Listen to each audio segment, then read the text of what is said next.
My mum grew up surfing, which she then wanted to teach me and my sister, so we grew up learning how to surf. It's still a huge part of my life and I like to be on the beach photographing surf culture as much as I can. Initially I was doing a landscape architecture bachelor's degree at RMIT, and then I took a semester off and decided that if I could do my hobby as my career, then that would be a pretty good life, so I swapped over into the Bachelor of Photography. Yeah, I feel like I definitely made the right decision in changing to photography. It's been my passion since I was about 8 years old.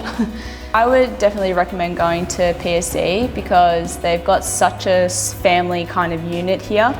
They look after one another. Yeah, it definitely helped having the teachers also work in the field because they would know what they're talking about. They'd have connections that they could suggest to you.